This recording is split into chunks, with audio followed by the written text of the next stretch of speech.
વજન ઉતારવા માટે હું તમને આ વિડીયોની અંદર 2 થી 5 મિનિટ એક એવી માહિતી આપીશ કે જે તમારા માટે લાઈફ ચેન્જિંગ સાબિત થશે. જીવન દરમિયાન તમને ક્યારેય પણ પાછો વળીને જોવું નહીં પડે અને તમારો જે વજન અગર 80 કિલા હોય 60 કિલા કરવો છે તો તમે તમારી રીતે જ એકાદ વર્ષની અંદર આ વજન કંટ્રોલમાં લાવી શકશો, પણ હેલ્ધી રીતે.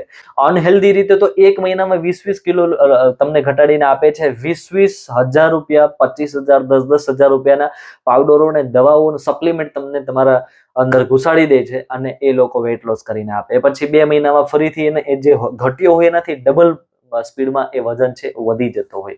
તો હું એ રીતના વાત નથી કરતો, પ્રોપર રીતે વેટ લોસ કરવાની વાત કરું છું.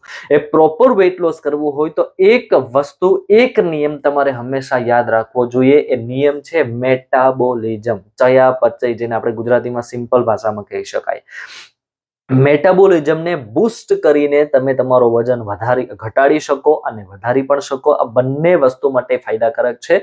પણ કઈ રીતે વેટ લોસ કરવું અને મેટાબોલિઝમને કઈ રીતે બૂસ્ટ કરવું એ હું તમને માહિતી આપું છું. દોસ્તો, મેટાબોલિઝમને વધારવા માટે સૌથી પહેલું કામ છે, શિયાળા દરમિયાન આપણે શું કરવાનું છે, રોજ સવારમાં ઉઠીને ખાલી 30 મિનિટ, એમાં 10 મિનિટ તમે કસરત કરો, 10 મિનિટ યોગ કરો અને 10 મિનિટ માટે પ્રાણાયામ કરો. આ 3 કામ તમે 10-10-10 30 મિનિટ, ખાલી 24 કલાકમાંથી 30 મિનિટ તમારે આપવાની છે શિયાળામાં, સવારમાં ઉઠીને તમારા વજન ઘટાડવાના પ્રયાસોમાં. બરાબર છે? અને આટલું કરવાથી જ આપણું મેટાબોલિઝમ દિવસે ને દિવસે ધીરે હાઈ થતું જશે, સારું થતું જશે. જેમ મેટાબોલિઝમ સારું થશે એમ તમારા શરીરમાં ચરબી પીગળવાની જે પદ્ધતિ છે, પ્રક્રિયા છે, એ ઓટોમેટિક કાર્ય ફાસ્ટ કરવાનું ચાલુ કરી દેશે અને આપોઆપ તમારું જે ચરબી ઘટવાની જે પ્રક્રિયા છે સ્પીડમાં થવાના કારણે આપોઆપ તમારું વજન ઉતરશે, ફેટ છે એ લોસ થઈ જશે અને શરીર છે એકદમ પાવરફુલ બનશે, મજબૂત બનશે, સ્ટ્રેન્થ અને સ્ટેમિના પણ સુધરી જશે.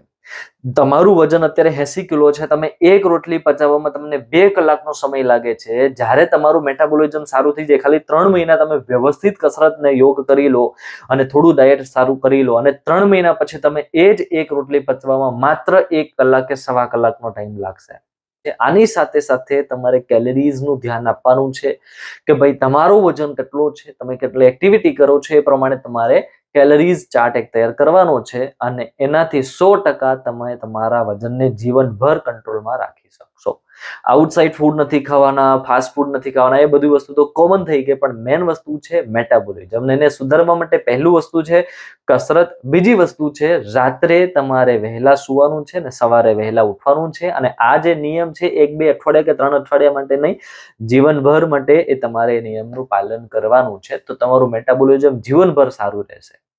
ત્યાર પછીની એક વસ્તુ છે કે તમે ટાઈમ ટુ ટાઈમ ભોજન કરો. બરાબર છે? સવારમાં 8 વાગે નાસ્તો કર્યો હોય તો એને 4 કલાક પછી તમે તમારો લંચ પણ કરી લો, 4-5 કલાક પછી તમારું ડિનર કરી લો. એ જે સમય છે ડિનરનો, લંચનો, બ્રેકફાસ્ટનો, એ સમયમાં તમે થોડું ખાઓ. એક સાથે બધું જ ખાઈ લેવાની જરૂર નથી. ઘણા લોકો વેટ લોસ કરવા માટે આખો દિવસ ભૂખ્યા રહીને રાત્રે 8 રોટલી ખાઈ લે. એનાથી કંઈ નથી થવાનું. એનાથી માત્ર ને માત્ર તમારા ફેટમાં વધારો થશે, ચરબીમાં, વજનમાં વધારો થશે, બીજું કંઈ નહીં થાય. તો એ વજન ઉતારવા માટે તમારે સૌથી પહેલો એ નિયમ યાદ રાખવાનો છે કે તમારે થોડું પણ અલગ સમયે અને વ્યવસ્થિત ટાઈમમાં, રેગ્યુલર રોજનો એકનો એક ટાઈમ એ ટાઈમનો હોવો જોઈએ કે ભાઈ સવારમાં એક દિવસે તમે 8 વાગે ખાધું, બીજા દિવસે પણ 8, 8:15, એમ રોજ એક જ ટાઈમે તમે નાસ્તો કરો, બપોરનું જમો અને રાતનું જમો. આ બધું રેગ્યુલર તમે વ્યવસ્થિત કરવા માંડશો એટલે 100% મેટાબોલિઝમ સારું થશે અને તમારો વજન ઓટોમેટિક ઘટશે. તમારે ના તો દવાઓ ખાવાની જરૂર પડશે, ના કોઈ સપ્લિમેન્ટ લેવાની જરૂર પડશે. એક સારું કેલરી વાળું થોડું ડાયટ તમારે કરવાની જરૂર છે. આના સિવાય બીજું કંઈ ન કરો તો ચાલશે. આભાર.